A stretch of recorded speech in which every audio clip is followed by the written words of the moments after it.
Okay, calculate the speed of sound via resonance in a pipe.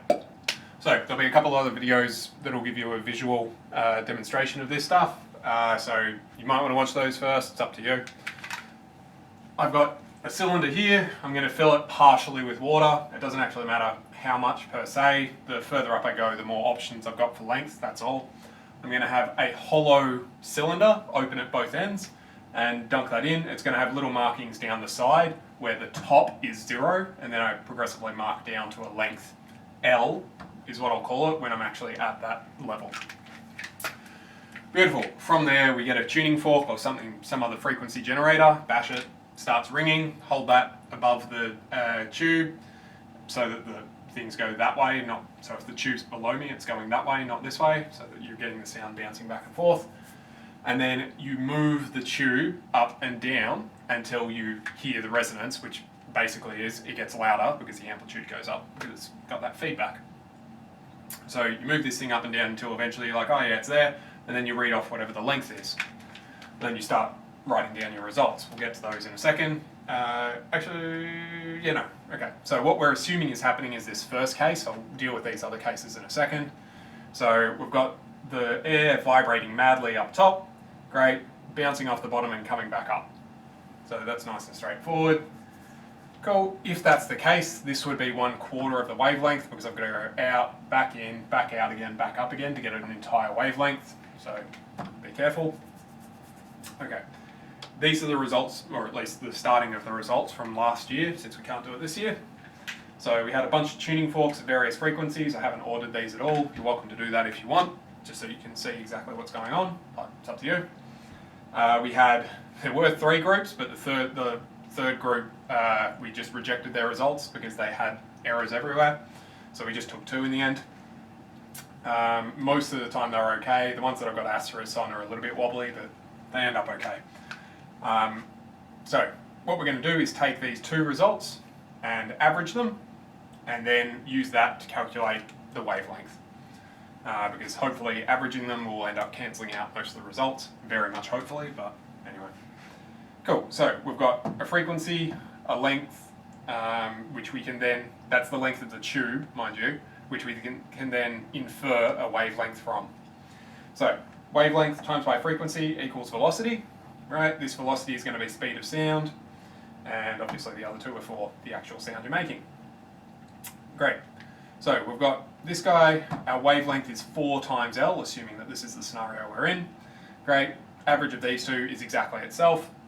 So I get times that by 4, I get this guy. We should come up with an error margin.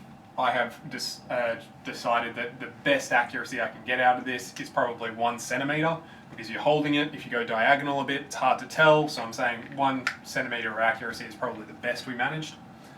And quite soon we'll see that's probably optimistic, but anyway. Notice that that's an error with L, so when I times by 4, my error margin should get multiplied by 4 as well. So I've got plus or minus 0.04, because this is in metres, so 4 centimetres. Great. From there, we're using this guy to calculate our velocity. Okay, so this times this gives me that. Again, I've got to be careful because my error margin has now been multiplied by f, so this times by that turns into 12 point something, so I've rounded it up to 13. You should always round your error margins up because you never want to claim more accuracy than you actually have. Beautiful, and since I was dealing with 3 significant figures, these 2 will only affect the last one. That last figure is irrelevant, so I've just bumped him up just to be safer. And you can continue that table down for all those calculations. Eventually you'll have a whole bunch of different velocities. Obviously the speed of sound isn't a whole bunch of different ones.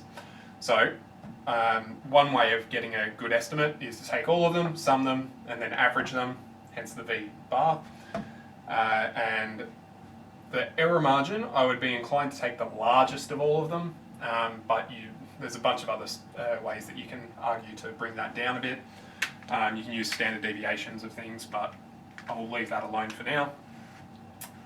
Speed of sound, just so you know, should be roughly 340 metres per second to 2 significant figures at normal conditions, so 20 degrees Celsius at sea level. If it gets hot or colder, or if the pressure goes up or down, you can affect it, but super rough, that's a pretty good measure. So we said that we could take the average of this and say, yep, that's my measurement. Alternately, you could graph it. So over here I've got wavelength on the Y, and over here I've got 1 over frequency to give me time. The reason I've done that is because if I do rise over run here, I'll get meters over seconds, so meters per second of velocity. So my gradient of these will be the measure of speed of sound that we get from our data. The red dots are my various lengths, which actually, sorry, they should have been purple dots, sorry. These lengths, my wavelengths that I've inferred. I've then got error bars on top, which is that error margin.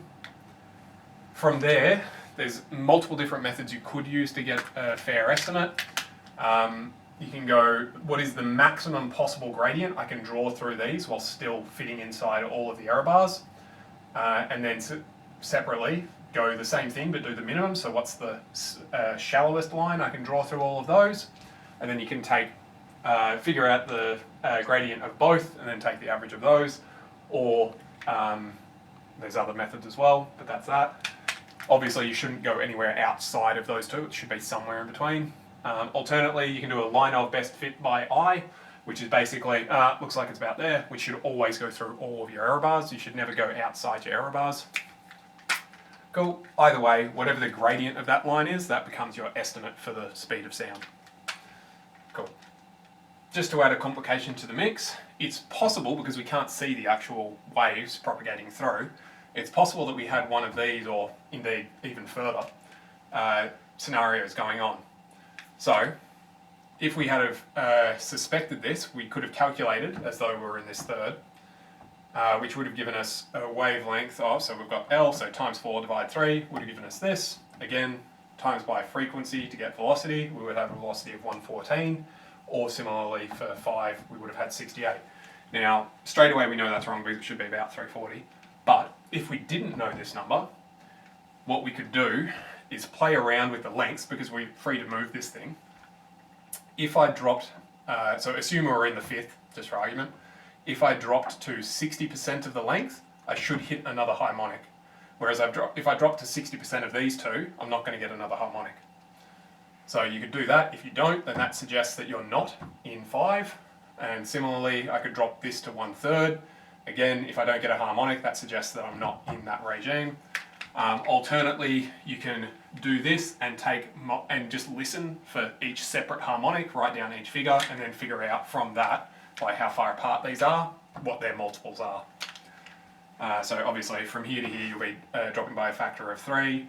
From here to here you'll be going by a factor of 3/5, and so on and so on. They're all odd over odd. But conveniently we don't actually have to do that for this experiment. It just happens that the lengths of tube that this will work for frequencies like this happens to automatically give you this, because you need things 4 times longer, which are difficult to get in these. The only ones that you can get are the higher frequencies. Those were the only ones where we weren't sure if we hit the the third harmonic for them. Because you need 4 times the length, and so 4 lots of that. That was possible to do with our setup, but we had to pretty much fill the thing with water and have a very long one of these to actually manage it. And it's a lot fainter, so it's harder to hear. You'll hear that on the other videos as well. Other harmonics are a lot weaker. Cool. There's a whole lot of extra sources of error margin as well, but this is more than sufficient for high school, so we won't worry about the others. So that's the experiment that we were going to do. I still want you to be able to understand this and run through it, because we're going to do a bit of data analysis for the SAC. Any questions or queries, do email me. Otherwise, cheerio.